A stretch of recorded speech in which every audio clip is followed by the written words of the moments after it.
একজন মুসলমান গুনাহ করার পর তার কলবের মধ্যে বাড়ি দিবে, হায় হায় আমার কাজটা খারাপ হয়েছে। নবী বলেন ওই যে লোকটা 99টা খুন করলো, বান্দার কলবের মধ্যে নাড়াচাড়া লেগে গেছে, হায় রে এতগুলা খুন করলাম। আপনারা এখানে কেউ আছেন নাকি 99টা খুন করছেন? একটা করছেন? থাকলেও কইবেন না তো, এ কি কর জিনিস নাকি? হুজুর খালি কন এসে পড়ছি কারা কারা, ঠ্যাং উঠাই দেবো না বললাম। খুন করার কথা এটা তো বলার জিনিস না, করলেও তো আমার মনে হয় না 99টা করছেন, 1-2টা করছেন আর কি নেতার পাল্লায় পড়ে।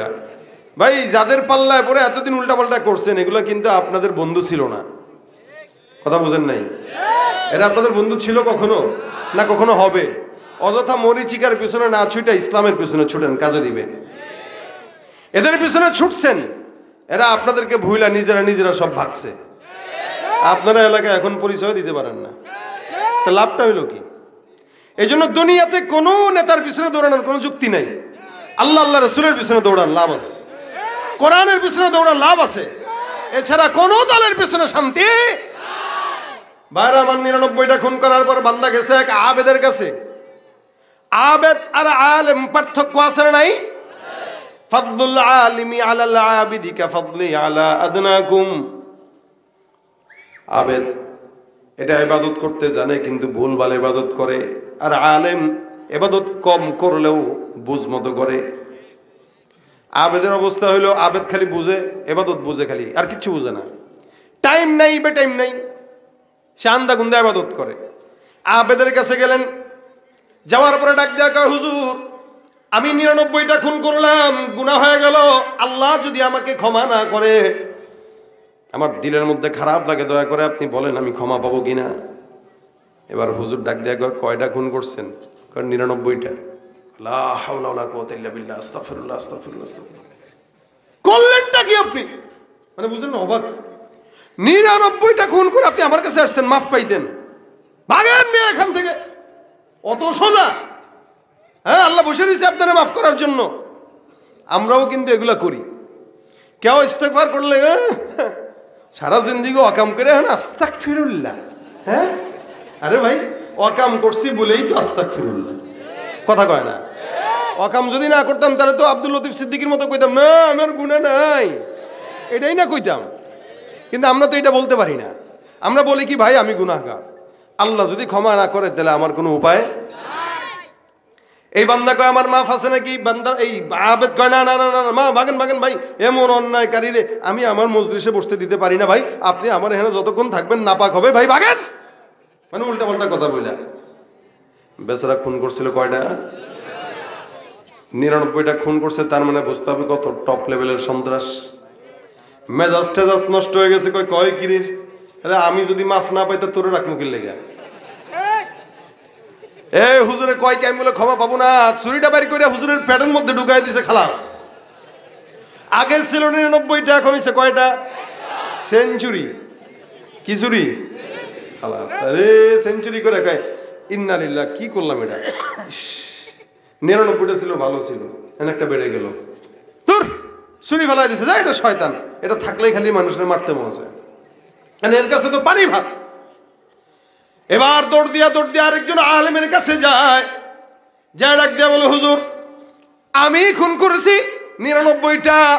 একজনের কাছে গেলাম, সে বলল ক্ষমা নাকি পাবো না, তারও খুন করে দিছি, 100টা হয়ে গেছে। হুজুর টেনশনে পড়ে গেছে, এখন আল্লাহ কি আমরা ক্ষমা করবে কিনা? আপনি বলেন তো আল্লাহ পাক ক্ষমা করবে কিনা? কয়টা খুন করছো? 99টা করছিলাম, পরে একটা বাড়ছে, এখন আপনার কাছে আসছি, আল্লাহ কি আমরা মাফ করবে?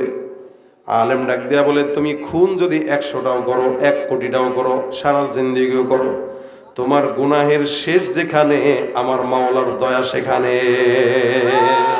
তুমি বারো করতে মোচন অভাব দুঃখী লোকের, তুমি পরম মুক্তিদাতা মালিকে জগতের, তুমি পারো করতে মোচন অভাব দুঃখী লোকের, তুমি পরম মুক্তিদাতা মালিকে জগতের, তোমার কাছে চাই যে পানা আমরা প্রতিদিন।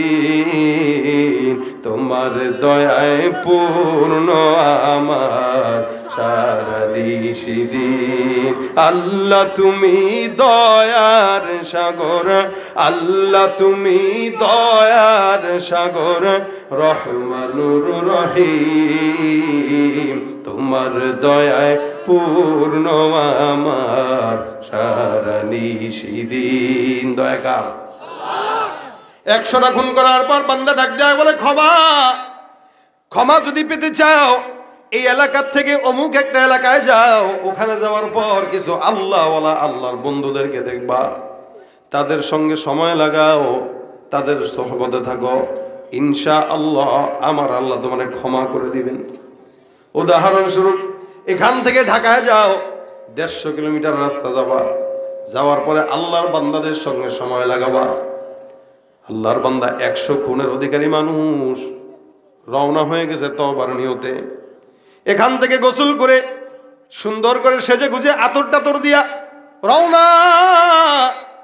যেতে যেতে যেতে যেতে 50 কিলোমিটার রাস্তা মাত্র গেল, বাকি আছে এখনো 100।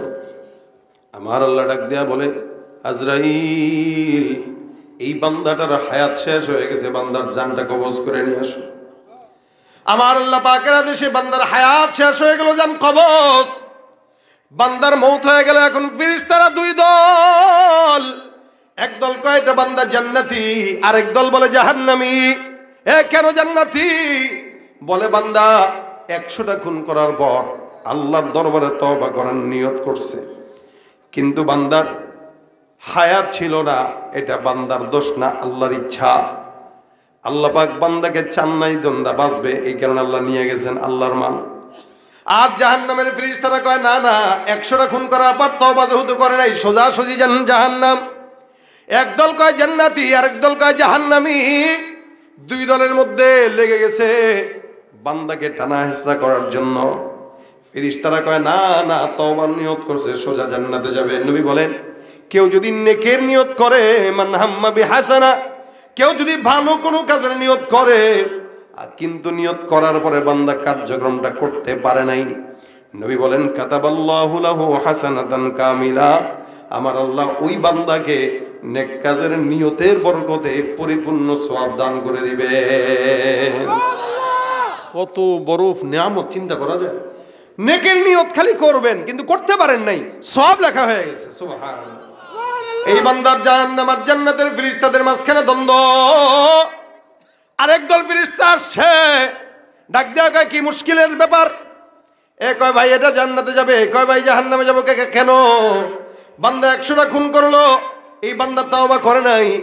এবার তৃতীয় পক্ষ ডাক দেয়া কইব, শোনো, এই বান্দা যে 100টা খুন করলো, তওবার নিয়ত করছে কিন্তু করতে পারে নাই, একটা কাজ করো, জান্নাত দরকার নাই, জাহান্নামও দরকার নাই, তাহলে কি করা যায়? বলে রাস্তা মাপো, বাসার থেকে তওবার রাস্তা পর্যন্ত যদি বেশি হয় বান্দা জান্নাতি, আর রাস্তা যদি কম হয় বান্দা জাহান্নামী। আসলে এই রাস্তা বেশি ছিল না কম ছিল? হ্যাঁ, বুঝি নাই। বেশি কারা কয় রে?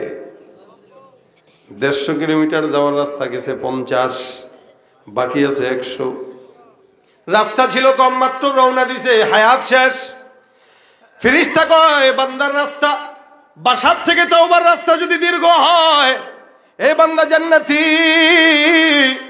আর যদি রাস্তা কম হয় জাহান্নাম। আসলে তো বান্দার রাস্তা কম, জান্নাতে যাওয়ার কোনো সুযোগ নেই। ফেরেশতা কয় রাস্তা মাপা শুরু করে দিলাম, 1 হাত 2 হাত 3 হাত। এদিক দিয়ে ফেরেশতারা 2 দল দাঁড়ায় আছে, মাঝখানে একদল রাস্তা মাপে। আমার আল্লাহ ডাক দেয়া বলে, জমিন আমি আল্লাহ পাক রব্বুল আলামিন ঘোষণা করলাম আমার বান্দা তওবার নিয়তে আমার দরবারে মাফ করার জন্য রওনা হয়ে গেছে, কিন্তু বান্দার হায়াত শেষ। আমি আল্লাহ বান্দাকে উঠায় নিয়ে আসলাম। বান্দা এখন কি করবে?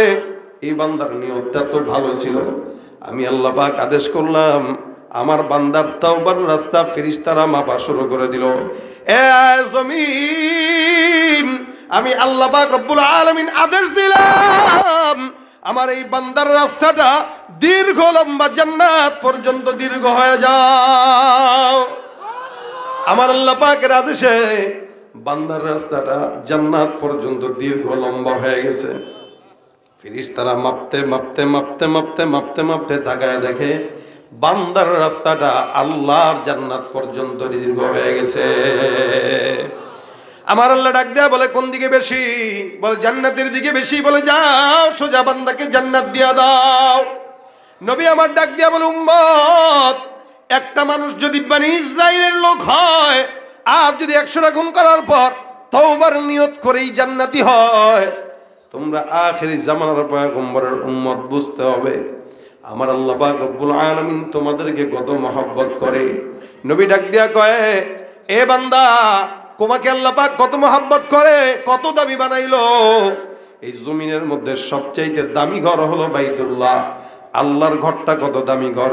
নবী একদিন বাইতুল্লাহ তাওয়াফ করে আর বলে, বাইতুল্লাহ, তোমার দাম আল্লাহর দরবারের সবচাইতে বেশি।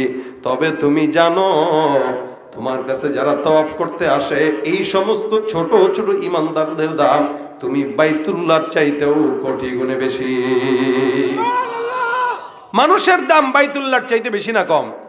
ইমানদারের দাম বাইতুল্লাহর চাইতেও বেশি। স্বয়ং তাই রাসূল বলেন। শুধু তাই নয়, একজন ইমানদারকে আল্লাহ পাক কতটুকু মহব্বত করে, আপনাকে আমাকে আল্লাহ পাক ইমানের কারণে কতটুকু মহব্বত করে।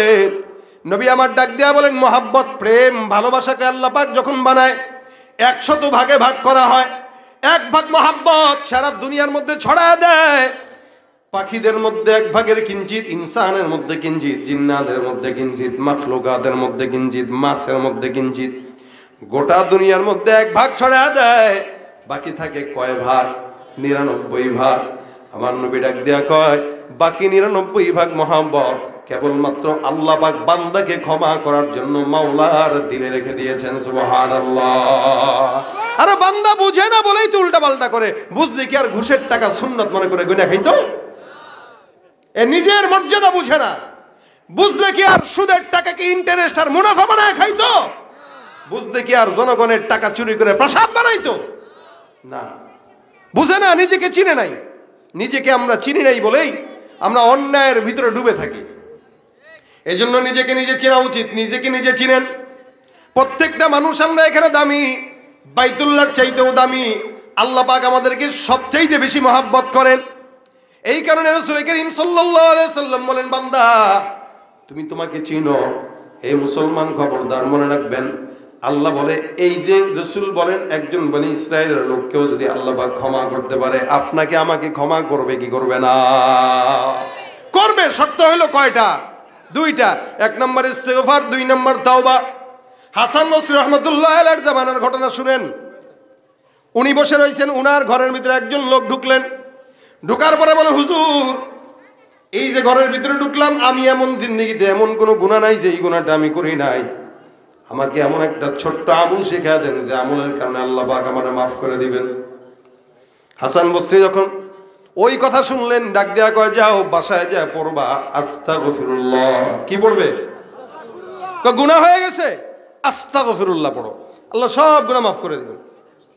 আরেকজন বান্দার সাইসে ডাক দেয়া কয়, হুজুর, আমাদের এলাকায় বৃষ্টি নাই, একটু এমন একটা আমল শিখিয়ে দেন যে আমলের কারণে আল্লাহ পাক বৃষ্টি দিবেন। হাসান আল বসরি বলে, যাও তুমিও কি পড়ো? কি? আস্তাগফিরুল্লাহ। ঘুমান? ঘুমাইতেছেন? ঘুম আসতেছে? ক্ষুধা লাগছে? কি পড়তে বলছেন? আস্তাগফিরুল্লাহ। তৃতীয় জন আরেকজন আসছেন, ডাক দেয়া কয়, হুজুর, আমার সম্পদ নাই, দোকানে বেচা কিনা নাই, এমন একটা আমল শিখিয়ে দেন যে আমলের কারণে আল্লাহ পাক রব্বুল আলামিন দোকানের মধ্যে বেচা কিনায় বরকত দিবে, সম্পদ দিবে। হাসান বসরি কয়, যাও যাও বেশি বেশি ইস্তেগফার পড়ো। 3 নম্বর আরেকজন বান্দা আসলো, ডাক দেয়া কয়, হুজুর, বিয়ে করলাম অনেক বছর, সন্তান হয় না, এমন একটা আমল শিখিয়ে দেন যে আমলের কারণে আল্লাহ পাক আমাকে সন্তান দান করবে। বলেন তো, সন্তান দেনওয়ালাকে? কিন্তু আমাদের দেশে কিছু কিছু বেআকলের দল আছে যারা সন্তান না হইলে সোজা খাজার দরবারে মাজারে যায় সেজদা দেয়। বাবা যদি কথা কইতে পারতো তাহলে কইতো, আরে বেটা, আমি নিজেই তো সন্তান হারা হয়ে মরছি, তোর দিমুখী। আবার কিছু কিছু আছে মনে করেন বাবার কাছে যায় বউরে নিয়ে যায়, যে আব্বা গো, ওই যে বাবা গো, খাজা গো, ওই যে দেখেন বউটারে নিয়েছেন, ফুটু দেন। বাবাও মনে করেন এই কোয়ালিটির বাবা, কয় যাও 1 সপ্তাহের এতেকাফে আমাদের খানকায় বসায় দিয়ে যাও। আমল টামলে থাকলে ফু দিয়া দিব না, সুমন্দা সু কালী কুত্তার গোবাস হয়ে যাবে। মনে করেন এক সপ্তাহ আপনি আপনার বউরে যদি খাজার দরবারে মাজারে রেখে আসেন এতে কাফে, আর এক সপ্তাহ পরে যদি আপনার বিবির গর্ভে সন্তান আসে, বুঝতে হবে এটা আপনার সন্তান না আপনার বাপের সন্তান। পীরগিরি আর মাজার পূজা চলছে দেশটা জুড়িয়া, সেরেকি আর ভণ্ডামিতে দেশটা গেছে ভরিয়া। পীরগিরি আর মাজার পূজা চলছে দেশটা জুড়িয়া, সেরেকি আর ভণ্ডামিতে দেশটা গেছে ভরিয়া। গাজার কলকি টান মারিয়া, গাজার কলকি টান মারিয়া দেখায় খাজার শান, ওরা শিক্ষিত শয়তান, ওরা শিক্ষিত শয়তান, ওরা শিক্ষিত শয়তান। দুর্নীতির ওই আখড়ায় বসে, দুর্নীতির ওই আখড়ায় বসে জাহির করে জ্ঞান, কলম দিয়ে কামায় টাকা ধরে সাধুর ভান। ওরা ওরা শিক্ষিত শয়তান, ওরা শিক্ষিত শয়তান, ওরা যেখানে যাই ভেজালেতে ভরে গেছে দেশটায়, ব্যবসায়ীরাও রাতারাতি কালো টাকায় হাত রাঙায়। দান্দাবাজি আছে না বাইরে ভাই? আজকে আপনাকে ওই যে কি বলে, আজকে এক জায়গার থেকে কি বলে টমেটো, দেশি টমেটো কিনছি 50 টাকা কেজি, অথচ 2 দিন আগে ঢাকার এক বাজার থেকে কিনতে গেছি 120 টাকা। গ্রামের টমেটো ঢাকায় যায় মোটামুটি ওইটার দাম ডাবল বাড়ে। গ্রামের আন্ডা যেরকম, গ্রামের ডিম এখান থেকে নিয়ে যায় 8 টাকা 7 টাকা, আরো কমে বা আরো বেশি দেয়। ঢাকায় যায় সেটা 20 টাকা 25 টাকা হয়ে যায়। মুরগি যদি কথা বলতে পারতো তাহলে কইতো রে ভাই রে ভাই, আমি কষ্ট করে কক কক করে পারি, ধান্দা করস তোরা, আমারে আগে 5 টাকা দিবি, পরে আমি ডিম পারবো, তাহলে পারা বন্ধ। আমি কয়েকদিন আগে আমার এক ছোট ভাই আমার মহব্বত করে 5টা মুরগি দিছে, কয় হুজুর এটা পাইলেন? আমি কই বেটা মুরগি পালার সময় আসেনি, কয় খাসা টাসা দিয়ে দিতেছি, খালি আপনার গ্যারেজে রেখে দিবেন, এমনি প্রতিদিন একটা করে ডিম দিবে।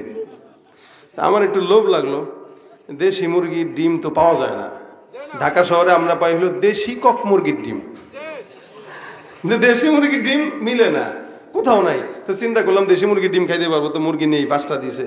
ওমা প্রথম দিন আমারে একটা সে খুশি করে দিছে, 3টা ডিম পাইরা। আমি তো মহা খুশি, আরে সারা প্রতিদিন যদি 3টা করে পাই তো কতগুলা ডিম। ওমা এরপরে দিয়ে আর ডিম দেয় না। আমি একদিন যাই কই, কিরে ভাই তোর লাগে আমার কোনো শত্রুতা আছে? তোরে আনলাম সেই বেটা কুমিল্লার, তুই ডিম দেস না কে? নাকি তোরে আবার ঘুষ দেওয়া লাগবে পরে ডিম দিবি, কোনটা? মুরগির ডিম, মুরগি পারে কষ্ট করে, ধান্দাবাজের পকেটে যায় টাকা। কৃষক শ্রমিকরা কষ্ট করে চাউল দেয়, ডাউল দেয়, আলু পেঁয়াজ মরিচ, এগুলো আমাদের জন্য এরা কষ্ট করে ফসল ফলায়, আর ধান্দাবাজির মুখে হাসি উঠে, কৃষকের চোখে পানি থাকে। টেনশনের কারণ নাই। বাংলাদেশের পরও দাম বেশি থাকলেও কম থাকলেও খাবারের অভাব নাই। যদিও আমাদের পার্শ্ববর্তী বন্ধু রাষ্ট্র আমাদেরকে কয় আমাদেরকে নাকি পেঁয়াজ দিবে না, আলু দিবে না, মরিচ দিবে না, আমাদের এই নোয়াখালী নিয়ে যাবে, চট্টগ্রাম নিয়ে যাবে, কক্সবাজার নিয়ে যাবে, কত কিচ্ছা কাহিনী করে নাই। আচ্ছা কোন এরা আমাদেরকে পেঁয়াজ দিবে না, আলু দিবে না, এই ভয় দেখায়, অথচ খবরও দেখতেছি পেঁয়াজ আমরা কিনি নাই বলে এখন এরা মরতেছে। মনে করছিল থেট দিয়া বাঙালির একটা নাড়াচাড়া দিয়ে দিব, বেড়া আমরা 15 বছর সরকারের নাড়াচাড়া দিয়ে দিছি, তোরা আম করে পেঁয়াজ দিয়ে নাড়াচাড়া দিত। কাহিনী বুঝে না এরা, গাধার ঘরের গাধারা। আমি আল্লাহর রাস্তায় এদেরকে বলবো, ভাই তোরা আমাদেরকে পেঁয়াজ দিস না, মরিচ দিস না, আলু দিস না, কিচ্ছু দিস না, আল্লাহর রাস্তায় গাঁজা দেওয়া বন্ধ কর, আল্লাহর রাস্তায় গাঁজা দেওয়া বন্ধ কর। এই গাঁজা পাইয়া আমার এই যুব সমাজ ধ্বংস হইতেছে, ঠিক কিনা? গাজার জন্য আমার যুব সমাজ নষ্ট। ভাই সেদিন গত মাসে এক মাহফিলে গেছি এক এলাকায়, নাম বলবো না, যাওয়ার পরে কঠিন ভিড়ের ভিতরে একজন দৌড় দিয়ে এসে আমার এমনি হাত ধরছে। আমি ভয় পেয়ে গেছি, কিরে এ কি আবার? এমন তো হুজুর আল্লাহর কসম আমি গাজার আসর থেকে উঠে আপনার ওয়াজ শুনতে আসছি। সত্যি কথা সে বলতেছে, গাজার আসর থেকে উঠে আপনার ওয়াজ শুনতে আসছি। আমি কয় কিরে, কিন্তু ভালো সাহস ছিল, এখন তো গাজা খায় আবার কয়ও। আমি কই এটা কি রে ভাই? কইছো সত্যি? আমি যেটা খাই এটা কইলাম আর কি আপনারে, আসছে আপনার মহব্বতে। ওই বন্ধু বান্ধবরা বসে রয়েছে, আমি তোরা থাক আমি হুজুরের ওয়াজ শুনে আসি। আমি কইলাম খবরদার আজকের পর থেকে যদি আর গাঁজা খাও তাহলে কিন্তু ওয়াজ হেদায়েত হবে না। কজন দোয়া করেন যেন আল্লাহ এটার থেকে বাঁচায়। গাঁজা আমাদের দেশের যুব সমাজকে ধ্বংস করছে, আর এগুলো আসে হলো ওপার থেকেই। ওরা আমাদেরকে, আমরা তাদেরকে ইলিশ দেয়, তারা আমাদেরকে গাঁজা আর ইয়াবা দেয়। সুতরাং তাদের সঙ্গে আমাদের বন্ধুত্ব ততক্ষণ যতক্ষণ তারা আমাদের সঙ্গে বন্ধুত্ব সম্পর্ক রাখবে। আমাদের উপরে যদি তারা আক্রমণ করে, আমাদের উপরে যদি কাঁঠাল ভেঙে খেতে চায়, ইনশাল্লাহ বাংলাদেশ ছোট হতে পারে, জনগণ কম না। যারা মরতে শিখে তাদেরকে কেউ মারতে পারে না, যারা মরতে ভয় পায় তাদেরকে সবাই মেরে ফেলে। আমরা মরতে ভয় পাই, আমরা মরতে শিখে গেছি। তো ভাইরা আমার, এই দেশের ভিতরে অসংখ্য মানুষ আছে যারা ধান্দাবাজি করে করে এই সমাজের বদনাম, দেশের বদনাম, রাষ্ট্রের বদনাম, কৃষক শ্রমিকের চোখে পানি দিয়ে তারা তাদের পকেট ভরে। এরা কোশ্চিন কালেও দেশের বন্ধু হতে পারে না। এরা আমাদের শত্রু, মানবতার শত্রু, দেশের শত্রু। এটা শিক্ষিত শয়তান, ঠিক কিনা জোরে কর। যেখানে যাই ভেজালেতে ভরে গেছে দেশটায়, ব্যবসায়ীরাও রাতারাতি কালো টাকায় হাত রাঙায়। ভেজাল থেকে বাঁচতে হলে, ভেজাল থেকে বাঁচতে হলে খোলা রাখো কান। ওরা শিক্ষিত শয়তান, শিক্ষিত শয়তান, ওরা শিক্ষিত শয়তান, ওরা শিক্ষিত শয়তান। শিক্ষাঙ্গনের দিকে ভাইরে দেখো না চোখ মেলিয়া, ছাত্ররা সব বই ছাড়িয়া থাকে শুধু প্রেম লইয়া। অস্ত্র সে তো সঙ্গের সাথী, অস্ত্র সে তো সঙ্গের সাথী, হইতে মাস্তান। ওরা শিক্ষিত শয়তান, ওরা শিক্ষিত শয়তান, ওরা শিক্ষিত শয়তান, ওরা। নাই ভাইরা আমার, সন্তান সম্পদ যা কিছু আছে কার কাছে চাবো? সন্তান দেনে বলা আল্লাহ। হাসান বসরি বলে সন্তান নাই, আস্তাগফিরুল্লাহ পড়ো। 5 নম্বরে একজন আসলো, এসে বলে হুজুর আমাদের ফসল, কিন্তু ফসলে খেতে ফসল হয় না, বরকত হয় না, এটা আমল টামল দেন, ফসলে বরকত হয়। হাসান বসরি বলতেছেন যাও তুমিও ইস্তিগফার করো। আরেকজন আসলো, ডাক দিয়ে বলতেছে হুজুর আমাদের এলাকায় খালের পানি শুকায় গেছে, মানুষ গোসল করতে পায় না, পানি পায় না। যাও তুমিও কি পড়ো। এই যে 6 জন আসলো, 6 জনের আমল দিল কয়টা? গ্রামের কিছু হাতুড়ি ডাক্তার আছে, সব রোগ না পায় এক্সট্রা দিয়ে সারে। মাথা ব্যথা হইলেও, জ্বর হইলেও, পেট ব্যথা হইলেও, কপাল ব্যথা হইলেও তুই না পায় এক্সট্রাই খা যা। আর পুঁজি এইটাই। হাসান বসরি রহমতুল্লাহ পুঁজি এইটা না। ওনাকে একজন ডাক দিয়ে বলতেছেন হুজুর আপনি এতগুলা মানুষ আসলো, আমল একটাই দিলেন, কারণ কি? হাসান বসরি বলতেছেন আমি যে আমলটা দিছি এটা আমার কোনো বাপ দাদা দেয় নাই, পীর দেয় নাই, বুজুর্গ দেয় নাই, বরং এই আমলটা স্বয়ং আল্লাহ কোরআনের মাধ্যমে বান্দাকে দান করেছে। সুবহানাল্লাহ, জোরে কোন সুবহানাল্লাহ। আচ্ছা আমরা কি গুনাহ মাফ করাইতে চাই? বড়লোক হইতে চাই? আসমান থেকে উপকারী বৃষ্টি আসুক চাই? সম্পদ চাই? সন্তান চাই? ফসল চাই? সবই তো চাই। আমল কয়টা? কি? আল্লাহ পাক বলেন ফাকুলতু আস্তাগফিরু রাব্বাকুম ইন্নাহু কানা গাফফারা। আমি আল্লাহ পাক বললাম তোমরা ইস্তিগফার করো তোমাদের রবের কাছে। নিশ্চয় আল্লাহ পাক যদি কোনো বান্দা ইস্তিগফার করে আল্লাহ পাক ওই বান্দাকে ক্ষমা করে দেন। সুবহানাল্লাহ। ওই যে বান্দাটা গুনাহ মাফের জন্য আসলো এটা তার আমল। 2 নম্বরে আল্লাহ পাক বলেন ইউরসিলিস সামাআ আলাইকুম মিদরারা। কোন বান্দার যদি আসমান থেকে বৃষ্টি না হয়, ওই বান্দা যদি ইস্তিগফার আদায় করে আমার আল্লাহ আসমান থেকে বৃষ্টির ফায়সালা করে দিবেন।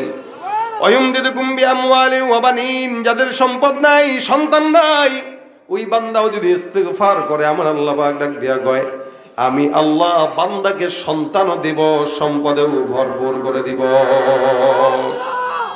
ওয়াজআল লাকুম জান্নাত ওয়াজআল লাকুম আনহারা। ফসলের মধ্যে যদি বরকত না হয়, আল্লাহ পাক রব্বুল আলামিন বলেন ইস্তিগফার করো, আমি আল্লাহ পাক ফসলে বরকত দান করে দিব। দূর থেকে দেখে মনে হবে যেন জান্নাত দেখা যায়। আর শুধু তাই নয়, নহরগুলোতে যদি পানিও না থাকে ইস্তিগফার করো, প্রত্যেকটা খাল বিলকে আমি আল্লাহ নহরে পরিণত করে দিব। যেগুলোতে পানি থাকবে আর পানি থাকবে, আল্লাহ পাক রব্বুল আলামিন বলেন নবী করিম সাল্লাল্লাহু আলাইহি ওয়াসাল্লাম বলেন মাল্লাজিমাল ইস্তিগফার, কেউ যদি তার জবানে ইস্তিগফার উঠায় নেয়, জাআলাল্লাহু লাহু মিন কুল্লি হাম্মিন ফারাজা, আল্লাহ পাক তার সব পেরেশানিকে আল্লাহ পাক দূর করে দিবেন। সুবহানাল্লাহ। আল্লাহ পাক রব্বুল আলামিন বলেন, আল্লাহর হাবিব বলেন আমিন কুল্লি দিকিন মাখরাজা, বান্দার যত রাস্তা বন্ধ হয়ে আছে, বিপদ আছে, সব বিপদকে আল্লাহ পাক রব্বুল আলামিন দূর করে দিবেন। শুধু তাই নয়, ওয়ারাযাকাহু মিন হাইথু লা ইয়াহতাসিব, কোন বান্দা যদি ইস্তিগফার লাজিম বানায় নেয়, আমার আল্লাহ পাক ওই বান্দাকে এমন জায়গা থেকে রিজিকের ফয়সালা করবে বান্দা কল্পনাও করতে পারবে না। এই জন্য ভাই প্রতিনিয়ত আস্তাগফিরুল্লাহ। রাসূল বলেন আমি নিজে নবী প্রতিদিন 100 বার ইস্তিগফার করছি। সুবহানাল্লাহ। সাহাবীরা বলেন আমরা রাসূলকে দেখতাম যখন উনি পড়তেন তো পড়তেই থাকতেন 100 বার পড়ে তারপরে থামতেন। নবী যদি 100 বার ইস্তিগফার করে, আমাদের 1 কোটি বার পড়া দরকার। আমাদের গুনাহ বেশি না কম? নবীর তো গুনাহই নাই। নিষ্পাপ মানুষ যদি 100 বার পড়ে, গুনাহগারের তো 1 কোটি বার পড়া দরকার। এই জন্য নিয়ত করেন সকাল সন্ধ্যা 5 ওয়াক্ত নামাজ সারাদিন যদি আমরা পড়ি, 5 ওয়াক্ত নামাজের পরে যদি 20 বার করে তেলাওয়াত হয় আস্তাগফিরুল্লাহ, 100 বার হয়ে যায় অটোমেটিক। হাতের কাজ আছে, পায়ের কাজ আছে, জবানের কোনো কাজ থাকে না। দোকানে বসা, অফিস আদালতে বসা, রাস্তা দিয়া বাজারে যাচ্ছি, রাজনীতি করতেছি, হুন্ডা চালাইতেছি, বাস চালাইতেছি, সিএনজি চালাইতেছি, যে হালতে থাকেন, কাপড় ধুইতেছি, রান্না করতেছি, বাচ্চাকে দুধ পান করাইতেছি, প্রত্যেকটা অবস্থায় জবান দিয়া আস্তাগফিরুল্লাহ আস্তাগফিরুল্লাহ আস্তাগফিরুল্লাহ, আমার আল্লাহ পাক বান্দাকে দুনিয়ার সব কল্যাণ দান করার ওয়াদা করে দিবে। আস্তাগফিরুল্লাহ কি? আস্তাগফিরুল্লাহ আস্তাগফিরুল্লাহ। এই আজকের এই প্রোগ্রাম থেকে যদি 10 জন মানুষ এখান থেকে ইস্তেগফারটা নিয়ে যায়, কামিয়াবি এই জায়গাটায়। খালি আসলাম, বসলাম, শুনলাম, চলে গেলাম, এটা কামিয়াবি না। আসার পরে যদি 10 জন মানুষ নিয়ত করে আমি আজকে এই জায়গা থেকে ইস্তেগফারটা নিয়ে যাব, ইনশাআল্লাহ ওই বান্দার জন্য আল্লাহ পাক সব মানুষকে কবুল করে নেবেন। বিশ্বাস হয়? কথা কয় না? বিশ্বাস হয়? গুনাহ যেহেতু সবার আছে, আমারও আছে, আপনাদেরও আছে, আমিও পড়বো, আপনারাও পড়বেন। যত প্রকার বিপদ হোক না কেন, সব বিপদ থেকে বাঁচার জন্য একমাত্র আমল আস্তাগফিরুল্লাহ। পড়বো তো ইনশাআল্লাহ? কারা কারা পড়বো হাত তুলে নিয়ত করি, আল্লাহ কবুল করো, সহজ করো, আমিন।